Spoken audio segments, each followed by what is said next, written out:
থামা ২০২৫ সালের Maddox horror comedy ইউনিভার্সের পঞ্চম সিনেমা। এই কিস্তিটি স্ত্রী ভেরিয়া এবং মুঞ্জিয়ার উত্তরাধিকার বহন করে ইউনিভার্সের বিস্তারে এক গুরুত্বপূর্ণ ভূমিকা নিয়েছে। হরর কমেডি জনরার এই সিনেমায় পরিচালক পৌরাণিক বেতাল এবং ভ্যাম্পায়ার পুরাণকে ভারতীয় লোককথার সঙ্গে মিশিয়ে এক বিশাল ক্যানভাস তৈরি করেছেন। ভিএফএক্স এবং পরিচালনার উচ্চাকাঙ্ক্ষার কারণে সিনেমাটি একটি নতুন মানদণ্ড তৈরি করলেও এর দুর্বল চিত্রনাট্য এবং গতির সমস্যা সিনেমাটির প্রধান আলোচনা কেন্দ্র।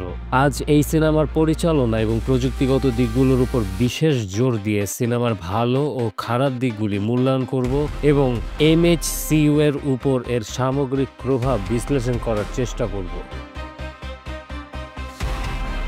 ভালো দিক: মুঞ্জিয়া খ্যাত পরিচালক আদিত্য সরপোদ্দার বেতাল এবং ভ্যাম্পায়ার পুরাণকে ভারতীয় লোককথার সঙ্গে মিশিয়ে একটি ফ্রেশ এবং ভিজুয়ালি ক্যাপটিভেটিং জগৎ তৈরি করেছেন।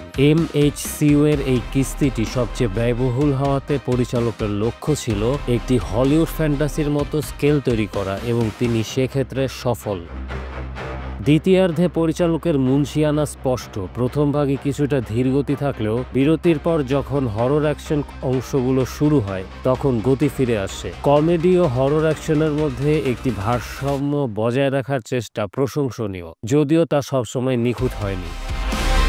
আয়ুষ্মান খুরানা ও রাশ্মিকা মান্দানার মতো অভিনেতাদের থেকে পরিচালক যথাযথ কাজ আদায় করে নিয়েছেন। বিশেষত আয়ুষ্মানের স্যাটায়ার এবং আবেগপ্রবণ সাংবাদিক থেকে বেতাল হয়ে ওঠার প্রক্রিয়াটি তিনি সুন্দরভাবে ফুটিয়ে তুলেছেন।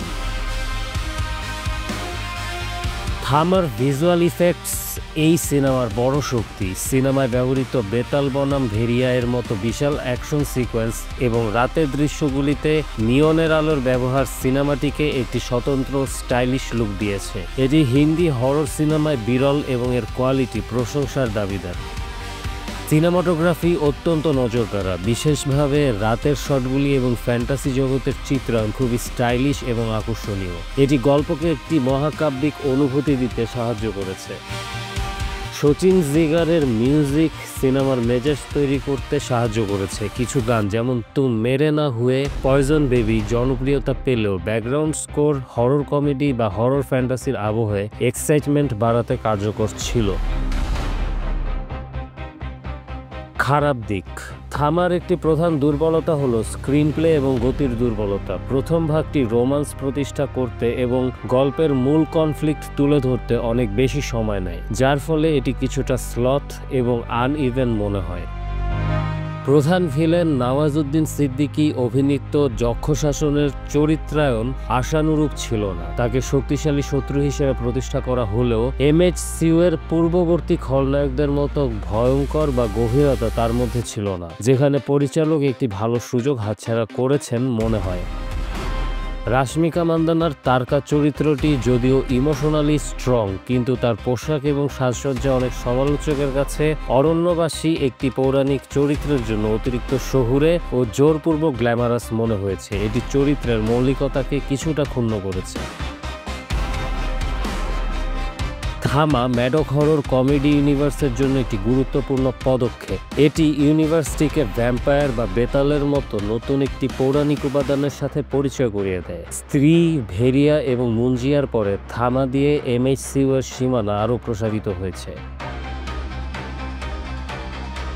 আয়ুষ্মান খুরানা এবং রাশ্মিকা মান্দানার মতো বড় তারকাদের সংযোজন ইউনিভার্সিটির বাণিজ্যিক আবেদন বাড়িয়েছে। বিশেষত আয়ুষ্মানের চরিত্রটির বেতাল পরিচয় ইউনিভার্সের ভবিষ্যতের জন্য নতুন দ্বার খুলেছে। এটি এমএইচসিইউ এর সবচেয়ে ব্যয়বহুল সিনেমা। এর হাই কোয়ালিটি ভিএফএক্স এবং বিশাল নির্মাণ ইউনিভার্সিটির জন্য একটি নতুন প্রযুক্তিগত মানদণ্ড তৈরি করেছে, যা ভবিষ্যতে আরও বড় এবং দৃশ্যত আকর্ষণীয় কিস্তিগুলির ইঙ্গিত দেয়।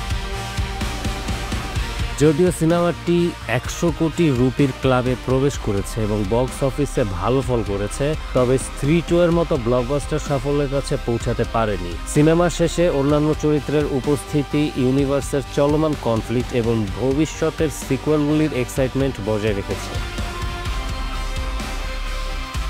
হামা একটি উচ্চাকাঙ্ক্ষী, ভিজুয়ালি জমকালো এবং বিনোদনমূলক প্রচেষ্টা যা এমএসইউকে নতুন পৌরাণিক পথে এগিয়ে নিয়ে গেছে। তবে দুর্বল প্রথম ভাগ এবং ভিলেনের চরিত্রায়নে আরও মনোযোগ দিলে এটি আরও শক্তিশালী এবং নিখুঁত হতে পারত।